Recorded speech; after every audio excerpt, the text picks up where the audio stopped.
On a beaucoup d'événements à vous présenter ce matin, des événements qui se sont annexés, qui se sont regroupés ensemble. En fait, on va vous parler du Salon des animaux exotiques, de l'Expo Orchidée, de l'exposition des minéraux et des pierres. Et pour nous en parler, on a bien sûr Johnny Doré avec nous et Éric Gagnon. Bienvenue à tous les deux. Dans un autre rôle. C'est dans un autre rôle, exactement. Écoute, Johnny, je vais débuter avec toi parce que je pense que l'élément central, l'exposition centrale, c'est le Salon des animaux exotiques, donc qui est de retour cette année. Troisième édition? Troisième édition cette année, oui. OK. À quoi faut s'attendre de cette édition-ci, là? Quelles sont les nouveautés cette année? Alors, les nouveautés, en tout premier lieu, le mariage de 3 expositions, si je peux le dire comme ça.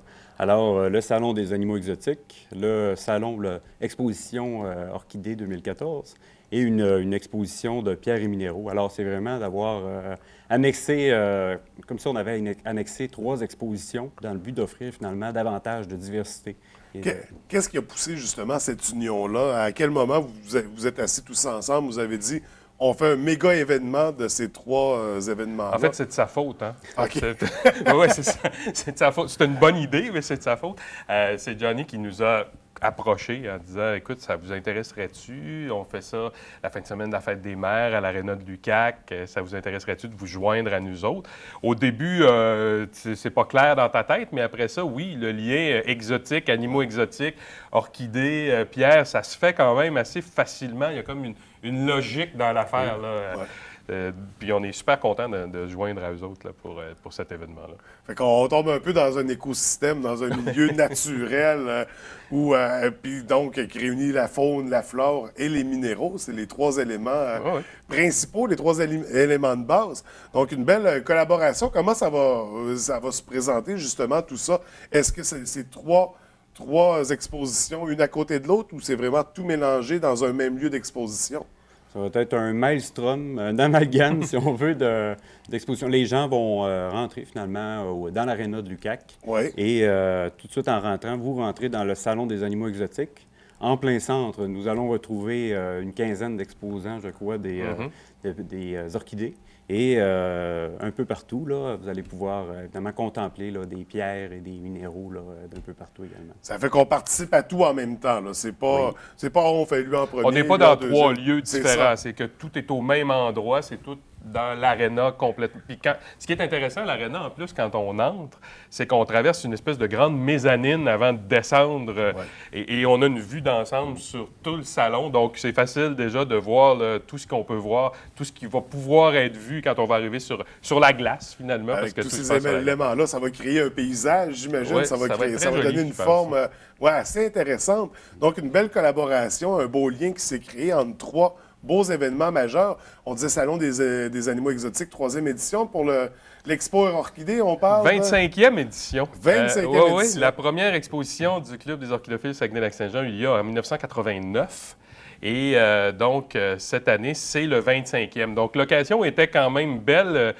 Johnny Doré a eu comme un peu de pif, disons, de tomber sur la 25e année de l'exposition.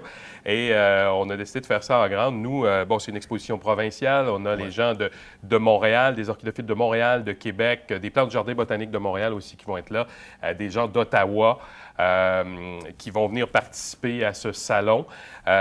C'est aussi en même temps une espèce de compétition, une exposition d'orchidées. Donc, il y a un jugement qui se tient avant l'ouverture au public. Et les gens vont pouvoir voir là, les prix, les rubans qui ont été remis à certaines orchidées. Donc, c'est vraiment un événement à voir. Et pour ceux qui ne sont jamais venus, on met les orchidées en valeur, c'est-à-dire qu'elles sont pas simplement déposées comme ça sur des tables. Là. Il y a tout un montage artistique, une présentation spéciale qui est faite pour ces orchidées-là. Et ça donne vraiment un cachet particulier à l'exposition. Et souvent avec des éléments naturels qui s'intègrent bien là, avec tout le concept des animaux exotiques et des sons qu'on va entendre autour. Ça, on va vraiment plonger dans une ambiance. Oui, ça va être On va avoir particulier. l'impression d'être dans la jungle ou en plein milieu, au cœur d'un milieu naturel. Et on a finalement. bien hâte de voir là, comment les gens vont réagir à tout ce mélange-là des différents éléments. Ça va être intéressant. Et là, pour les orchidées, c'est quoi les nouveautés à surveiller cette année?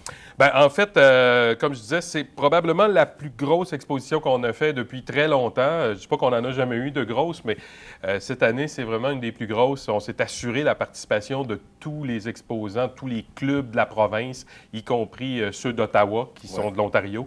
On s'est assuré aussi, là, on a discuté avec les gens du Jardin botanique en leur disant, bien, écoutez, on a un événement particulier cette année, c'est le 25e, on est avec le Salon des animaux exotiques. On va avoir beaucoup de monde, donc profitez-en pour venir vous montrer au Saguenay. Donc, on devrait avoir des plantes d'œufs également là, de façon importante. Et on a demandé aux gens de se surpasser aussi dans la façon de présenter les orchidées. Montréal nous prépare toute une présentation avec, notamment avec l'aluminium et la nature. Ça va être un beau mélange, un exhibit qui va être à voir. Là. Ça va être intéressant. Fait qu'on pousse vraiment l'expérience à fond. On sait que dans les années précédentes, les 2 dernières éditions, on a eu une nouvelle orchidée qu'on a baptisée Saguenay. L'an dernier aussi, dans le cadre du 175e, on a créé une orchidée régionale. Est-ce que ça a bien été avec cette création? Oui, bien en fait, c'était un concours. Hein. On avait créé une orchidée, puis on a demandé aux gens de nous proposer des noms. Oui. Donc, elle se nomme, elle a été baptisée officiellement l'année dernière, Paphiopedilum. Ça, c'est ça. C'est son type, là. C'est son Paphiopedilum. Picoté, tremblé, attendez un petit peu, picoté, tremblé. Au lieu du tremblé picoté qu'on connaît de l'histoire régionale, donc c'est la picotée tremblée. Elle a des petits points, on comprend qu'elle a des picots. Et Tremblay étant probablement le nom qui représente le Saguenay-Lac-Saint-Jean par excellence. Donc, c'est la proposition qui a été retenue pour cette plante-là l'année dernière. Il y a quelques dizaines de gens dans la région qui en ont acquis aussi l'année dernière. C'est ça, parce qu'il y a toujours moyen de se procurer pendant l'exposition. Les gens peuvent acheter des orchidées en fleurs. C'est la fin des mers, cette fin de semaine-là. Oui, en plus. C'est l'occasion. C'est peut-être une belle occasion de venir au salon. Puis on dit des fois, peut-être que maman, le lézard, ça la tente moins un petit peu. Peut-être que l'orchidée... Il y a des mamans assez funky. Non, il y en a qui sont plus funky, mais il y en a qui venaient peut-être pas au Salon des animaux exotiques en se disant, il n'y a peut-être rien pour moi. Mais cette année, en plus, Johnny a une sélection d'animaux. Tout le monde va tomber en amour avec les renards domestiques. Parlons-en de ces nouveautés-là, parce qu'il y a une grande variété d'animaux qui n'avaient pas par les éditions précédentes, donc qui s'insèrent à l'événement cette année. Présente-nous les dons, ces animaux-là particuliers. Alors, on a entre autres la visite de Mme Anda Tsuredzu. Je ne sais pas si je prononce bien le nom. On va vous faire confiance. qui, je crois, est la seule ou une des rares éleveuses, en tout cas du Québec, de renards domestiques qui va nous apporter son renard domestique. Et ainsi que accompagné de quelques petits renards-d'eau. Alors, c'est cute, là, comme ça n'a pas de bon sens. Oui, c'est comme entre le chien et le chat, un peu, le renard. Hein? Ça a tout le côté du chien au niveau de la personnalité, je pense. De la perspective, là, les gens, de pouvoir avoir autre chose qu'un chat ou qu'un chien à la maison, de pouvoir avoir un renard là, en toute égalité, je crois que ça va être un point très, très fort.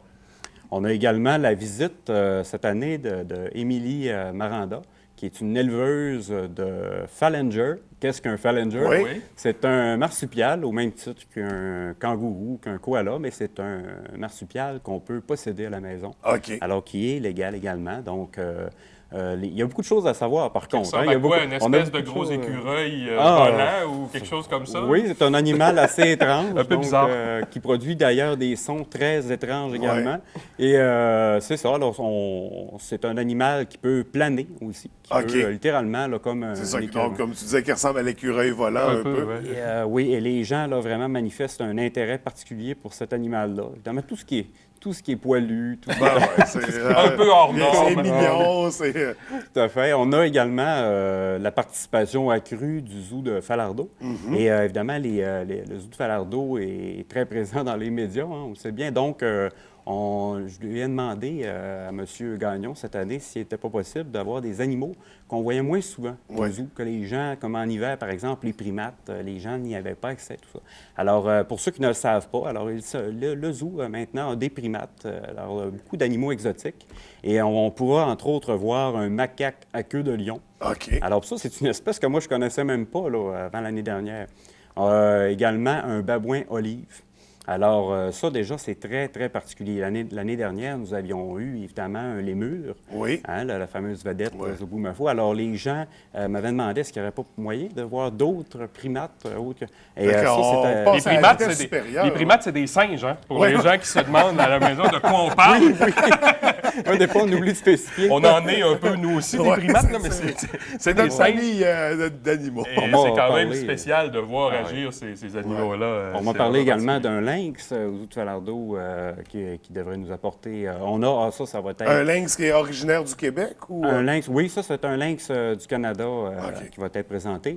Et toutes sortes le porc-épic blanc, le porc-épic albinos est quelque chose qui va. Une autre affaire qui va faire fureur. Qui doit être relativement rare, là. C'est très rare. D'ailleurs, j'ai parlé avec le conservateur du zoo et puis lui, c'était la première fois qu'il voyait finalement un porc-épic avec une absence de pigmentation, donc un porc-épic blanc.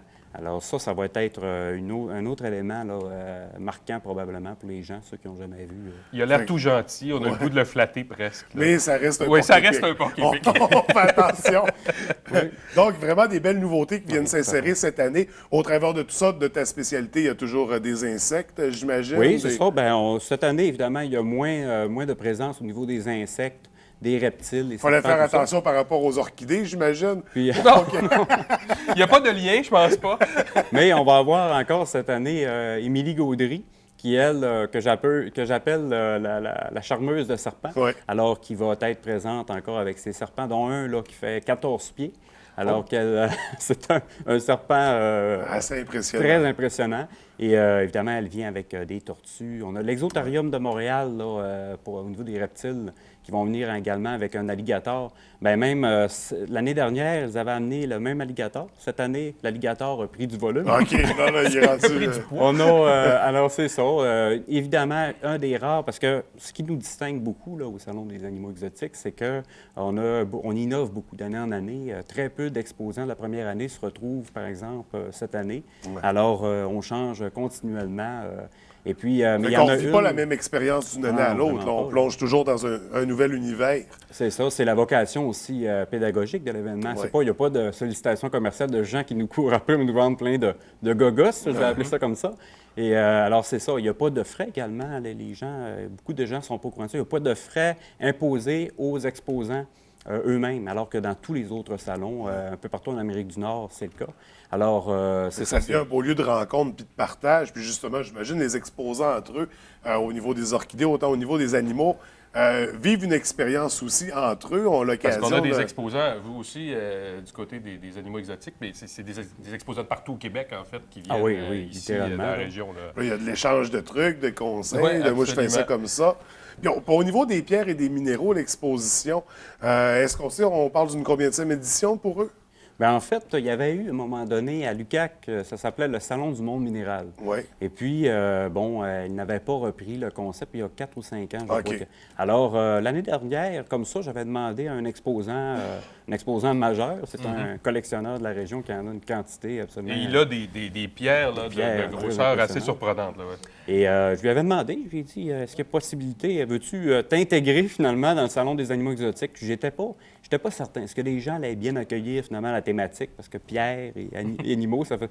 Et les gens ont redemandé vraiment ce que cette année, ils voulaient avoir non seulement les pierres et minéraux, mais ils voulaient en voir davantage. Fait que ça a relancé l'exposition pierres et minéraux, finalement, grâce au salon. Donc, ça a fait des bébés. Puis parlant de bébés, justement, le salon s'exporte aussi dans d'autres municipalités. Où est-ce qu'on va pouvoir voir ce salon des animaux exotiques prochainement? Alors, un concept qui est né à Saguenay, hein, c'est important de le spécifier. Alors, 3 semaines après l'édition de Saguenay, là, du 9 au 11 mai, il va y avoir une édition à Québec, à l'Université Laval de Québec, et le 31 mai et le 1er juin. Et l'année prochaine, nous, on est parti pour Sherbrooke et Montréal. OK. Peut-être, on va y aller étape par étape, donc peut-être 3 salons l'année prochaine, 4 dans 2 ans. Ouais. Et puis alors, vraiment, là... et est-ce que c'est la formule complète avec Expo Orchidée? En tout cas, pas à ma connaissance. Pas cette année. Pas cette année. Éventuellement. Éventuellement. Nous, c'est sûr que le Club du Saguenay-Lac-Saint-Jean, on se promène pas en tournée avec le Salon des animaux exotiques. Mais on est très content d'être ici à l'UQAC. Ça va être le fun. Bien, une belle collaboration. Donc, on rappelle les dates de l'événement. Alors, le 9, 10 et 11 mai prochain, donc c'est un vendredi, samedi et dimanche. Et c'est ça, fin de semaine de la fête des mères. Oui. C'est pour faire, du côté des orchidées, un beau cadeau à maman. Oui, pourquoi pas. Mais aller vivre Ça l'expérience fait une sortie en de famille et tout ça. Et ce qui est intéressant, c'est que c'est ouvert assez tard, hein, vendredi soir jusqu'à 9 h, samedi soir jusqu'à 9 h. Donc, les gens ont l'occasion, ont le temps de venir nous voir. Là. Il y a tellement de... L'achalandage est à ce point si fort par les années précédentes qu'on a rajouté des heures. Le matin, en passant, le samedi et le dimanche, ça ouvre à 9 h le matin. Okay. Alors, c'est ça, les gens qui ont, par exemple, quelque chose organisé pour la fête des mères peuvent venir le matin ou... Passer l'avant-midi, c'est ça. Ah oui, puis même l'après-midi. Le samedi, ça ferme à 8 h le soir, à 20 h. Et le dimanche, c'est jusqu'à 16 h. Fait que c'est une fin de semaine, c'est un incontournable pour cette fin de semaine-là, d'autant plus que l'accès est gratuit. Je pense qu'il n'y a pas de bonnes excuses pour manquer l'événement. Ah, bien, l'accès, en fait, est pour les 0-4 ans. OK, pour les 0-4 est gratuit. Okay. C'est ça. Alors, pour les 5 à 12 ans, on demande 6 et les adultes, 10 OK, c'était pour les exposants à la gratuité. Ouais, J'avais mal interprété. Nos visiteurs, c'est ça. Les adultes, c'est 10 donc c'est très accessible. Très abordable. Et je le dis souvent, c'est 3 expos pour le prix d'une. Parce que les gens qui venaient à l'expo d'orchidées allaient au salon des animaux exotiques et ainsi de suite. Bien, ils payaient 2, 3 entrées différentes. Là, ils en paient une seule, c'est 10 on a toutes les expos. Une aventure enrichissante, on en apprend, on en découvre avec toutes ces nouveautés-là. Puis les spécialistes, les gens passionnés qui viennent transmettre, qui viennent nous apporter ça finalement. Écoutez, vraiment, on invite les gens à participer en grand nombre. Merci d'avoir pris le temps de venir nous présenter l'événement. Merci de cette association-là aussi. Je pense que on passe à la vitesse supérieure là, avec ces événements-là. On espère. Chapeau, bravo pour l'initiative, puis je vous souhaite beaucoup de succès pour l'événement. Merci.